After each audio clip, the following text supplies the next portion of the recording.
আমাদের বায়োলজিক্যাল কোনো ডিপার্টমেন্টই নেই আসলে। কৃষি অনুষদ যে খোলার কথা ছিল এটা আসলে এখনো হয়নি। আমাদেরকে অতিরিক্ত কাজ করতে হয় এবং প্রেশার নিতে হয়। গবেষণার জায়গাটা ব্যাহত হওয়ার কারণে শিক্ষার্থীরা মানসম্পন্ন শিক্ষা পাচ্ছে না। রংপুরের মানুষের দীর্ঘ সংগ্রামের ফসল বেগম রোকেয়া বিশ্ববিদ্যালয়।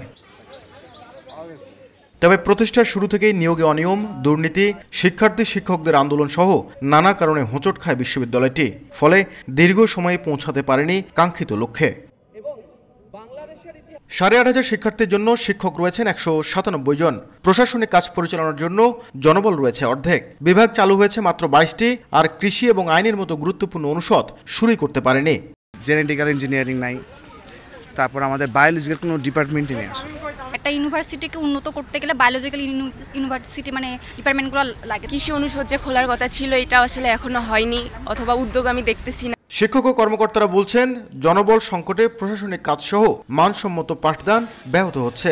আমাদেরকে অতিরিক্ত কাজ করতে হয় এবং প্রেশার নিতে হয়। এটা কিন্তু আমাদের জন্য সমস্যা। আপনি যদি আমার বিভাগের কথাই বলি, জনসংযোগে এখানে থাকার কথা ছিল হয়তো 10 জন, আছে আমরা 4 জন বা 5 জন।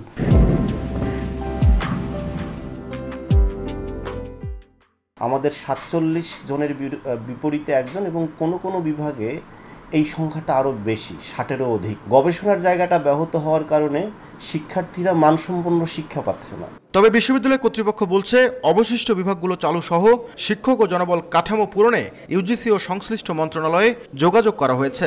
আমাদের চাহিদা এবং অর্গানাইজেশন নির্ধারিত যে লোকবল আছে, যে বিভাগের কথা বলা আছে, সেগুলো হয়তো এখনো এটা বাস্তবায়নতে সম্ভব হচ্ছে না। আমরা আশা করব যে মঞ্জুরি কমিশন এবং মন্ত্রণালয় এই ব্যাপারে আগামীতে আরও মনোযোগ দিবে, সেটা আমরা প্রত্যাশা করি।